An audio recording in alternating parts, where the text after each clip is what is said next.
I'm Anthony Wright, and I'm your host today on Attunement, and we're here with my guest, Jacqueline Schwab. Welcome, Jacqueline. Oh, thanks for having me, Anthony. This is really a delight for me. You're in my home, and you're playing a grand piano that I've got in my small front living room. It takes up most of the room. You have been an accompanist to many TV shows and specials, most notably Ken Burns, but I wanted to know how did you come to playing the piano? Oh, that's a really good one. Really good question. And it goes in my life, even my parents couldn't remember when I started playing the piano. But Really? we think it's sometime between age 4 and age 5, because it seems like by age 6 I was playing. And my grandmother was my first teacher. She was a wonderful classical pianist who might not have won a competition or anything like that. Right. She gave up her career when she married my grandfather, who was an architect and taught at Carnegie Mellon University in Pittsburgh, except it wasn't called that then. But Right. anyway, Carnegie Tech or whatever it was. But and so they had not so well heeled, but very rich cultural house where they played. Yeah. He took up the viola to play chamber music with her, and she was a beautiful player. She played a lot of Bach and Scriabin. So they played together. They did play together. What a lovely thing. Yeah, it was. Although I didn't get to witness that because he died when I was young. Oh, I see. But she was my first piano teacher, and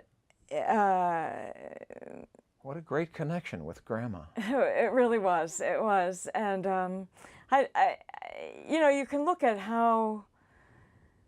what were the scripts for you in your life. Yeah. And I'm still sorting that out in a way. My parents tried not to give us scripts and tried to leave us the world, Yes. a choice.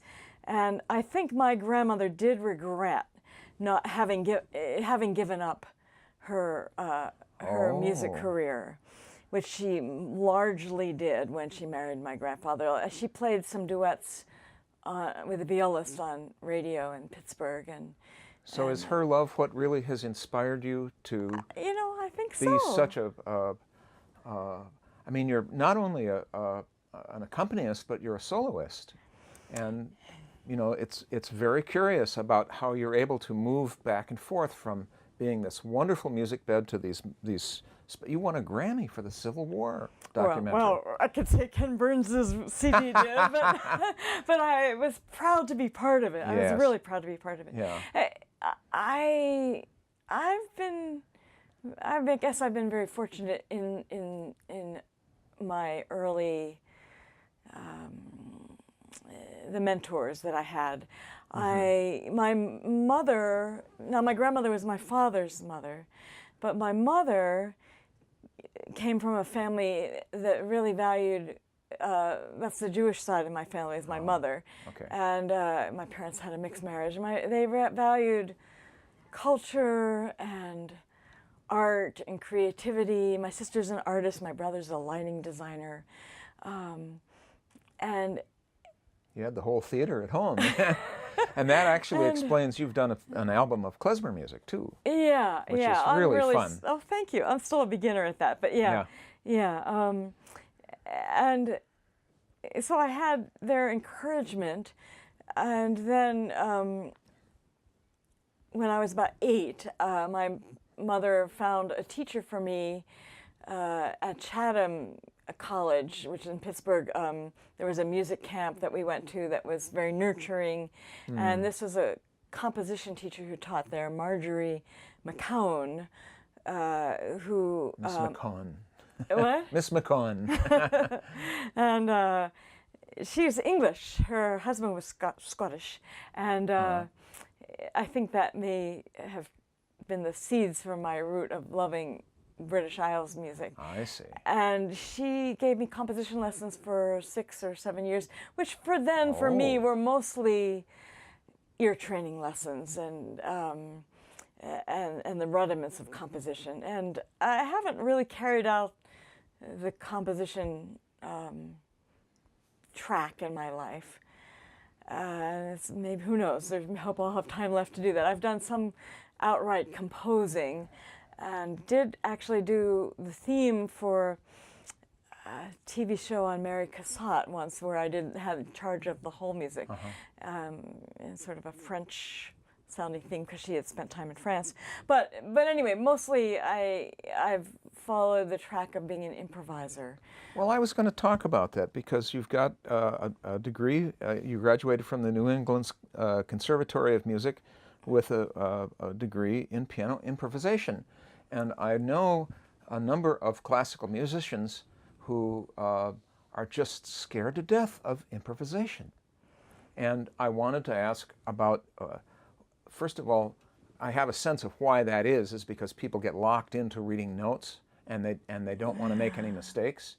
But isn't it true that some of the major classical composers left spaces in their music for improvisation in the given style of the piece? Well, I'm not a historian, but certainly in what I've read, up to X period, and I don't know when that stopped, but certainly through Bach, I think probably certainly through Chopin and Brahms, up to some period, you really were expected to have that under your belt. I think improvisation, we all improvise. We all improvise in our life to some extent. But it can have a loaded word. Often it's associated with jazz improvisation. Right. And I can't do jazz improvisation. I can improvise in many genres. And so I found it's finding your own language. So people tell family stories and they improvise. You know, I'm not speaking music here, but they're telling a story. Right. So it's a word that seems to be so clear, but it has a lot of meanings, I think. Tell us a little bit more about improvisation, please. Well, again, I don't know where it came from for me. Some people think that people have, it's the nature-nurture question. Do we have aptitudes? I've taken aptitude tests, and I have certain aptitudes for melodic memory, but that doesn't mean I can remember every melody. That's training also, nature versus the nurture. But I also had the personality of wanting to do it my own way, and then of course I was in high school in the '60s and college, so that mural, that really reinforced that. Right. My parents raised us with Dr. Spock and John Holt and all these, letting go your own way, become who you are, and so I think that reinforced that. I felt very fortunate to have discovered the third stream program at New England Conservatory, which I did in my mid-20s, and so I entered there as a bachelor's student when I was 27 years old, and graduated with my bachelor's when I was 30. And the department, so New England Conservatory of Music in Boston is largely a traditional classical conservatory, and rigorous, and produces competition winners, etc. And but the third stream department was started by Gunther Schuller, a composer who composed 20th century music, it was the 20th century then, with improvised jazz into forming that third stream. He also was very interested in ragtime and was on the front end of the ragtime revival, and did a lot of interesting things. I never actually worked with him because he was gone from the school by the time I went there, and the program was run by somebody who was very strongly a jazz-influenced pianist, but very complex film noir kind of pianist, Bran Blake. Wonderful, expressive pianist.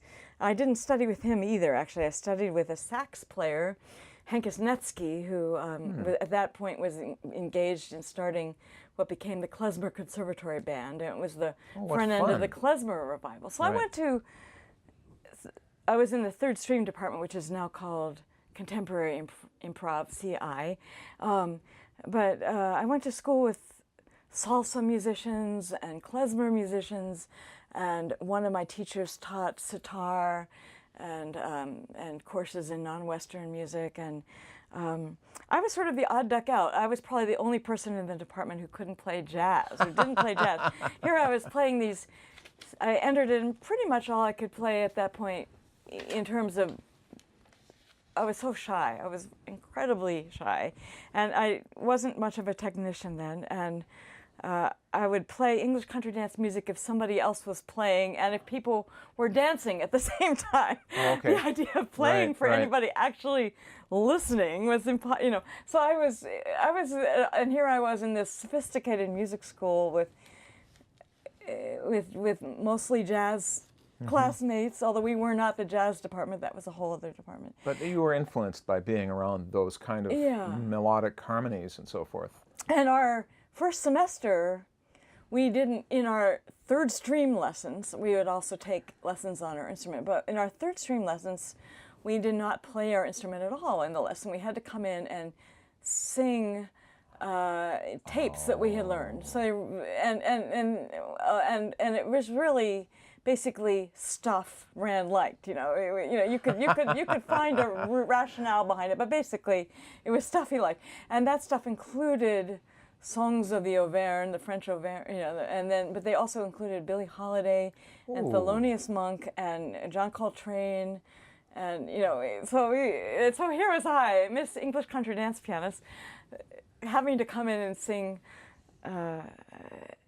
Sing Monk, my sing goodness. Monk, and I remember the worst was the third year where I had to come in and do a rap solo in front of the class. Oh my! That is so far away from anything that I did. Right. So it stretched us. Yes. And for me, the most important thing was that it was a collegial, nurturing department. Again, saying, be yourself, do what you want to do. And, you know, it's like the movie, you know, build it and they will come. Right. And it's interesting that I graduated in '83, and there's a lot of my classmates are still making music out there, and as I've said, they may not have lots of assets, but you know, right. but they're making music, and that's not necessarily true of all those competition pianists, because the world can only support so many competition pianists, and there are so few jobs, and so we haven't given up. I come close to it just about every year, but it was a nurturing department and a really stretching department. I really credit that with my still being a performing musician. Yeah. My having become a performing musician and still being in the music. game. Yeah. Music. Well, we're coming up on a break, and what I'd like you to do, you have a new CD come out that's called True Blue Waltz, and how can people contact you? I have a website. It's my name, JacquelineSchwab.com, JacquelineSchwab.com. And we're sitting here in front of the piano, so would you, we talked about a song called Candles in the Dark from the CD, and so would you play that song for us, please? Sure. It's an English country dance tune by Jonathan Jensen, who is a bass player in the Baltimore Symphony and a composer, a ragtime pianist, and I know him through a dance camp in the Pines with a beautiful pond where they're shooting stars and fireflies. And I always think of that when I play this piece, which I think he composed during a power failure.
I'm Anthony Wright, and I'm your host today on Attunement, and we are here with my guest, pianist Jacqueline Schwab. And Jacqueline, that ending for Candles in the Dark was just extraordinary. Oh, I thanks. just Thank love you. it how the piano can carry on for years in sustain, you know. But the next thing I'd like to talk about is that you have done the background music for a number of documentaries, and one of them being the Ansel Adams documentary.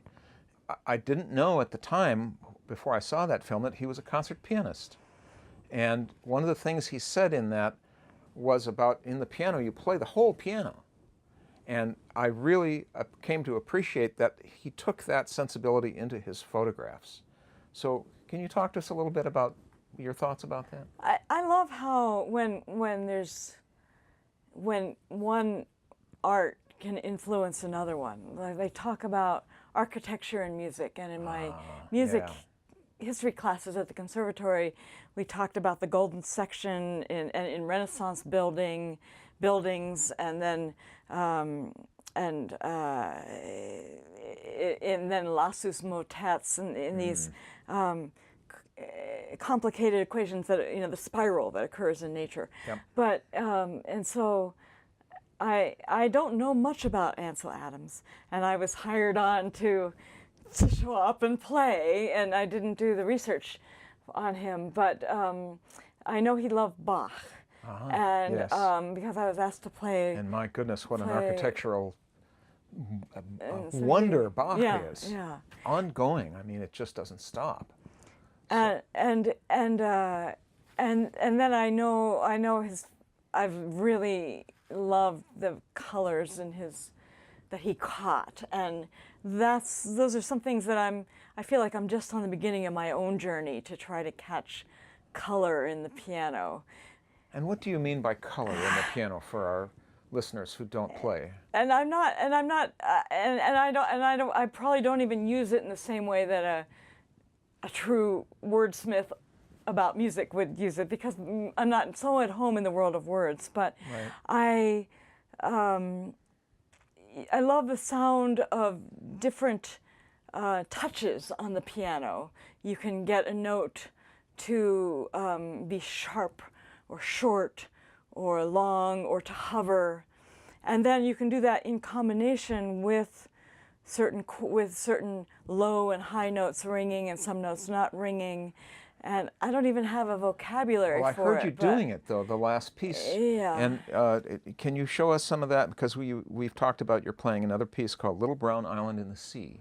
Well, let's see what colors come up here. This is an air that is sometimes danced as a waltz, and I've reverted it back to an air by Donald Morrison. So it's a different time signature as an air. Yeah, well, it's also in triple time like a waltz, but just that an air, you have the latitude to really stretch, whereas when you play for a waltz, the dancers really want to know where their feet will go. Oh, sure. And so in an air, because they're being guided by that. I can just you can open up. You can open up, and that's done in. This is Donald Morrison was was from the Isles of Scotland, then came over to the United States, and died quite a long time ago. But his air to me has a very modern sound. But it has a Gaelic title. It looks like Gaelic, and that's the name of the language in Scotland, and I don't speak it. And but when you hear people speaking it, it has lilts and music colors to it. and music to it, and it's a different lilt than the Irish lilt, which is also beautiful. And again, I'm a beginner to these, but just that I've hung around speakers and the people who play the music and on the fiddle, and the fiddle can be so expressive, and you can have different ringings and strings, and then I try to do that on the piano too, but then I also can do things on the piano that a fiddler can't do, so I'm bringing it, so I'm not copying it exclusively, but I'm inspired by it. And Little Brown Island in the Sea, can just picture the waves breaking on these barren islands that I wasn't. I've only once been to the Scottish Isles and a little bit to the Irish Isles, but they're so barren, and imagining the sun coming out. I'm not at home in the world of words, so I'll just try to play it a little bit. But I do see it in my mind when Yes. I play, even if I can't talk about it. Right. And before you begin, could you give us your website, please? Oh, yes. So my name is Jacqueline Schwab, Jacqueline Schwab, JACQUELINE SCHWAB, and my website is jacquelineschwab.com. And you can get the new CD that's True Blue. True Blue Waltz. Waltz. And actually, you won't find it on the website because I've been so busy on the road that I haven't managed to get it on the website. But people can write yet. to you. But they can write to me, and my other CDs are for sale there. And, Okay. And I'm happy to talk to people if I have time, Sure. and encourage them to find traditional music in their own community and connect them with this sort of worldwide That's lovely. community of people. And the song had some sadness in it too, but I don't think I plumbed that so much. So I'm just just a more.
I'm Anthony Wright, and I'm your host today on Attunement, and we're here with my guest, Jacqueline Schwab.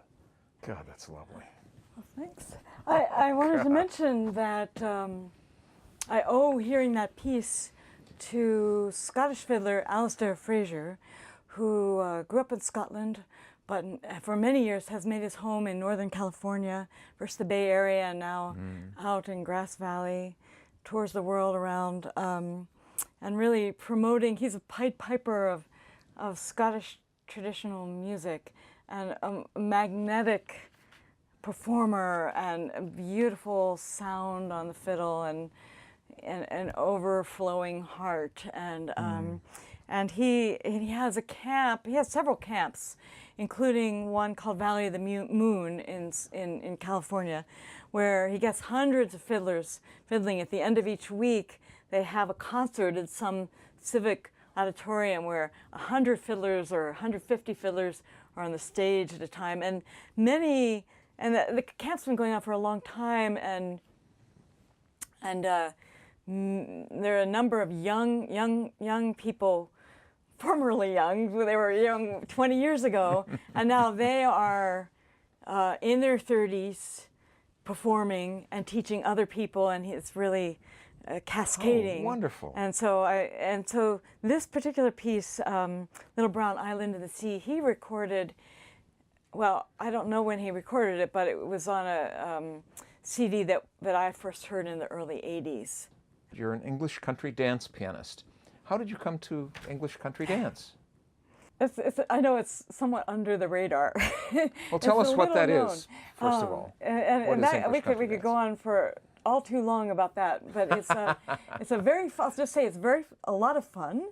It's like square dancing, it's sort of. It's kind of like square dancing. And as it's done now, it's not done as a museum piece, but so we're not dancing like they danced way back when, but we're dancing dances from the first printed publication, 1651, up through dances choreographed last year. Oh my goodness! And that includes dances from the Jane Austen period and dances from the Puritan era. They did dance.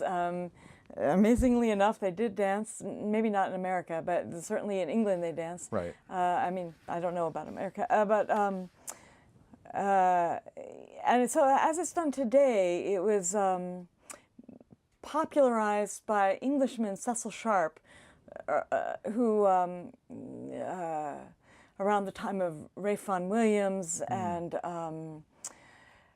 many other composers in Europe who were getting looking for nationalistic flowering for their countries. Bartók, Kodály, and sometimes it was, it's hard to say if these reasons were always good for having this happen, but it gave the world some great music. And so Sharp went found old books and reconstructed dances. They had long since died out. It's not an ongoing tradition. So when we do a 17th century dance, that had long since died out. But Sharp reconstructed it, then brought it to England, brought it over to America. And we do it in sort of a modern style, not the way they danced. And the dance then. Instructions and the forms are called figures. Is that correct? Well, yes. Or you would learn a specific dance. You do a specific step, and there is a collar. There's a collar, and it's easy to learn. There's somewhat of a learning curve, but it's pretty easy to learn. I guess so, because I've tried it myself. Oh my gosh, people are so patient, I have to say. It's a very, again, like my music school experience, that community and the traditional folk community are developing very welcoming community. Yeah. And as long as you are community spirited yourself, if you walk in with an open heart and don't plan to hurt anybody or anything like that, you're welcome in the community, and there's people there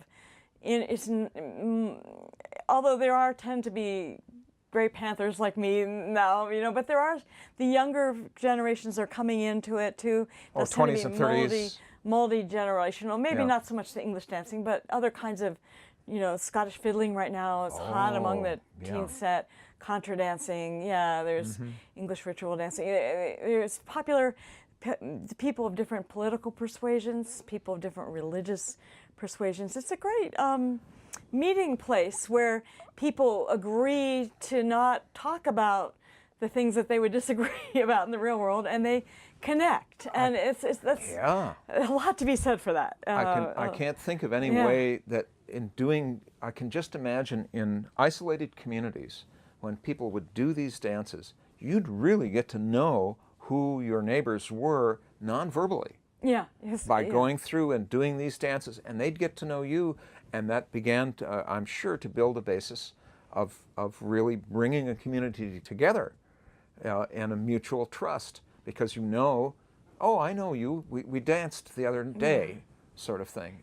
It makes you less amazing. Inclined to probably stiff them in a business deal if you've had your arm, you've held their hand, and you in a line, or in modern day dancing you might have your arm around their waist. And gone through specific steps that are quite intricate, and that you had to pay attention to what everyone's doing and have this willingness to move together. It's a very community experience. Yeah. And it's great that it's still a remnant in our society today.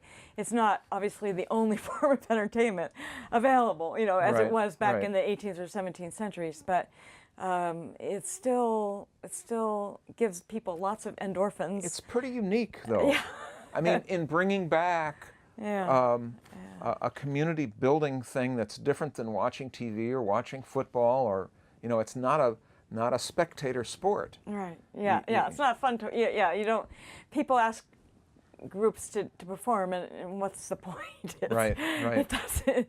You have to really do it to enjoy it. But it's gonna be great. And so I feel like my music comes out of that larger community. It's not just English dancing, although for many years that's how people identified me. And it was really through my work with Ken Burns that I started playing a broader range of music, but I'm probably still a little typecast there. It's just, you know, we do get typecast. Yeah. But my new recording, I'm really having the adventure of exploring other kinds of music and reaching out. Speaking of which, we've talked about a third tune that you're going to play called True Blue Waltz, which is the title cut of your album. And is this kind of come out of the English dance tradition, or is there something? So True Blue Waltz is not out of the English country dancing community, but it is out of the contemporary, I'd say worldwide, folk community.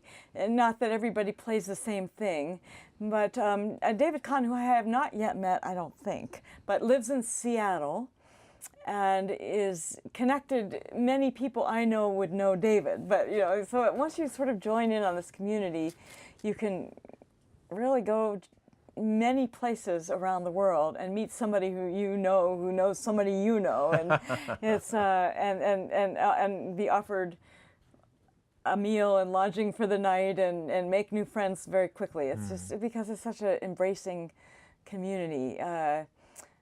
And so David Kahn's True Blue Waltz, I don't know if I'm the first person to play it on the piano or not. I may or may not be, but and I'm going to Seattle later on this year, so maybe I'll get to meet him. Okay.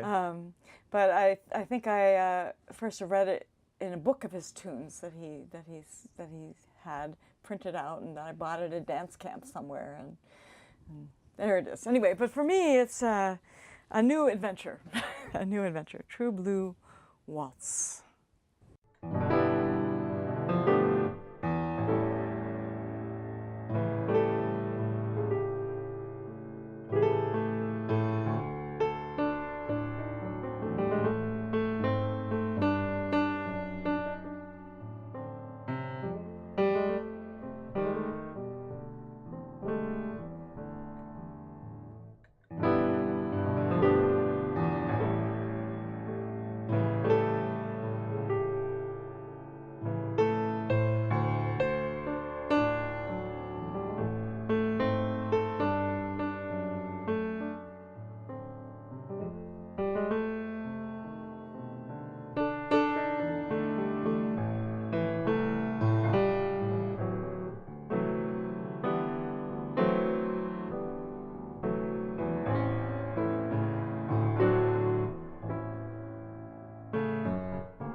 Oh my.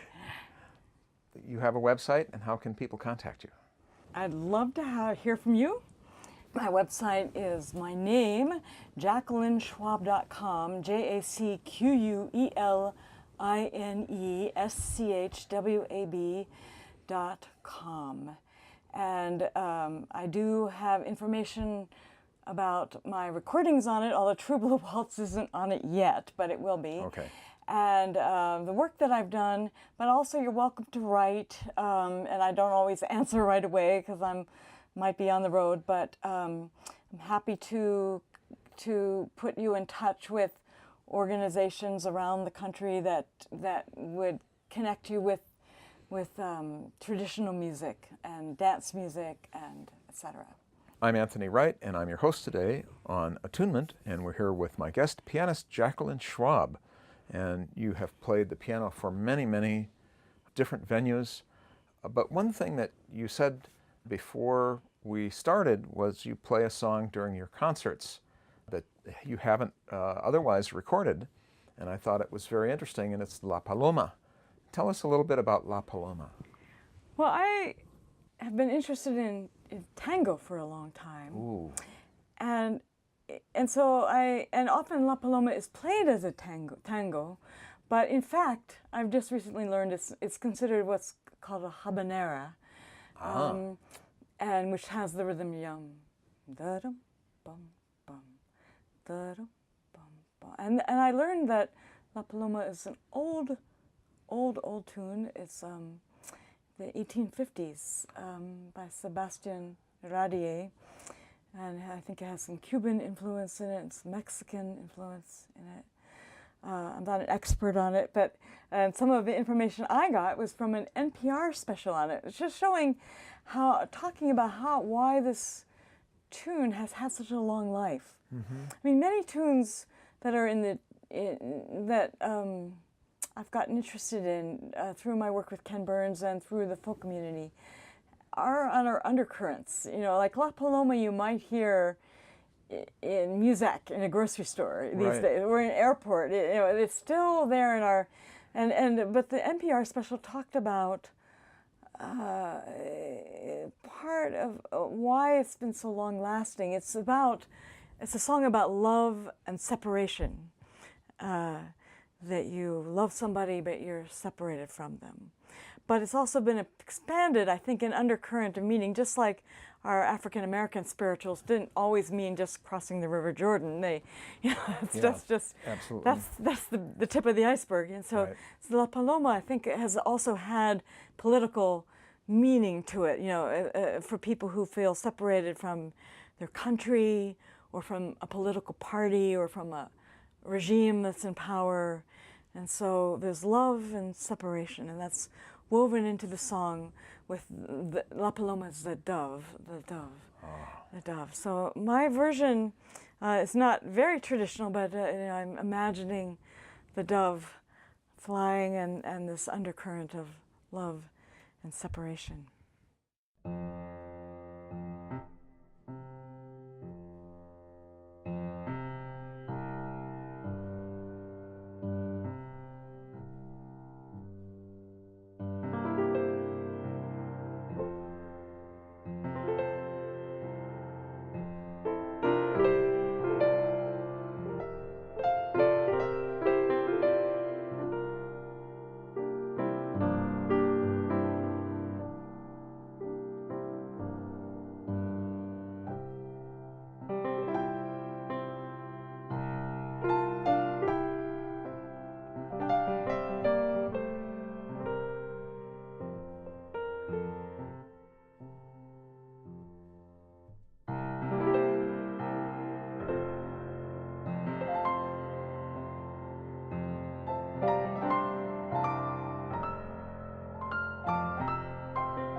What a sweet tune. Not a great That's piece. just It's a great sweet tune. tune. Yeah. No wonder it's lasted so long. Yeah. Well, we're coming to the end here. Thank you so much for being with us. I just really appreciate you coming and playing and talking. I do have a couple of last questions. What was it that drew you to 19th century music? A couple quick words. Yes. My grandmother, Ah. born in 1996 or 7, I think. You mean 1897? 1897. Yeah. She died in 1997. Oh, she was 100 years old? It's a few months short of 100 years Oh old. my gosh. Or 1996. Anyway, she was. Don't ask me my phone number, but anyway, anyway, right around then, and she, Sure. a few months short of her 100th birthday.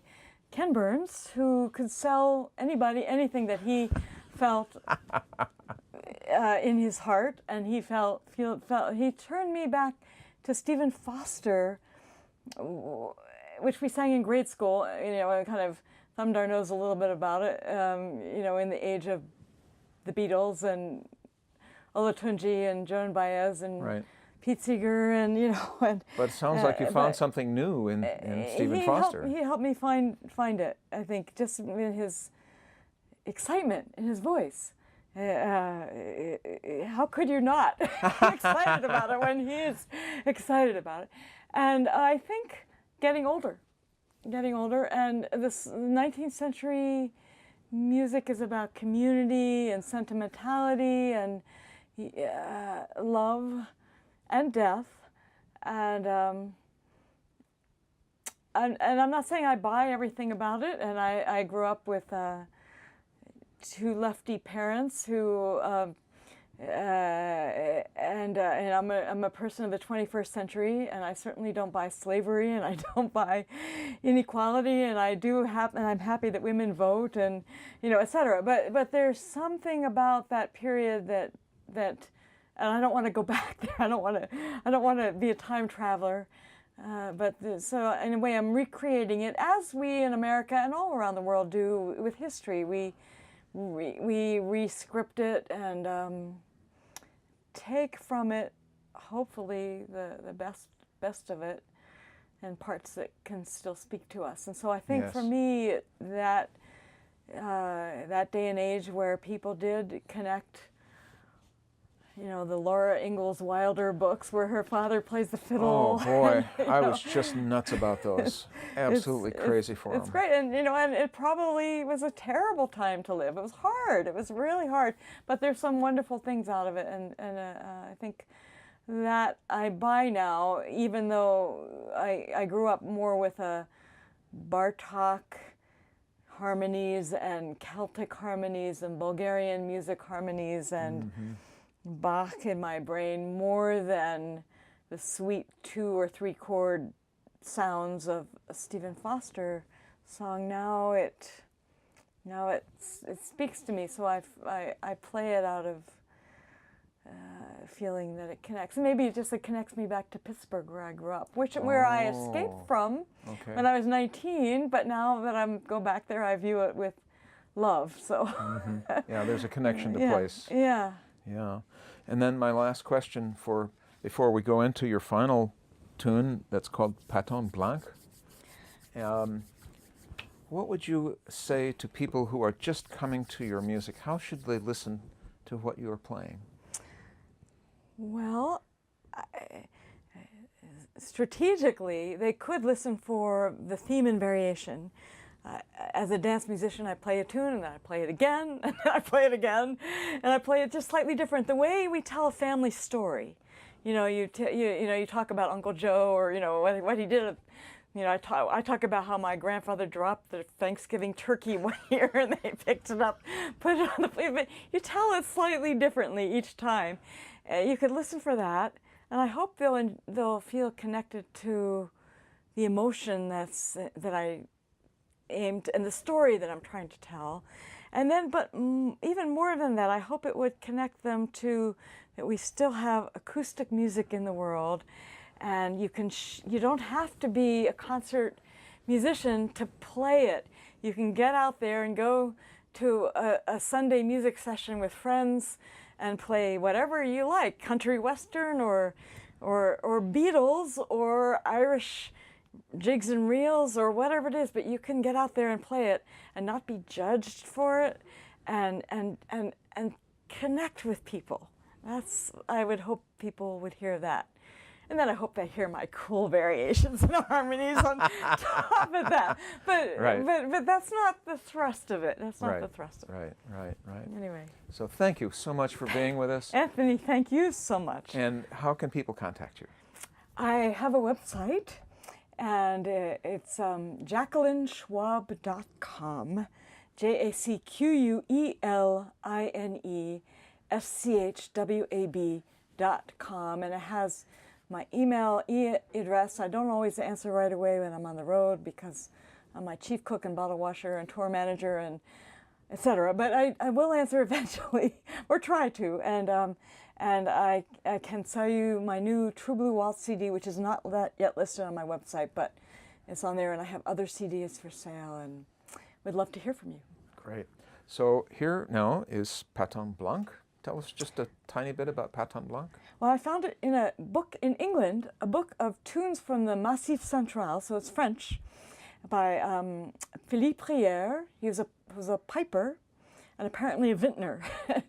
So, Tes jolis patins blancs, mean your beautiful, your lovely white skates. So I'm sort of painting a skating scene, and I don't even skate myself, but this is the closest I can come to it. And I even try for a triple axel towards the end.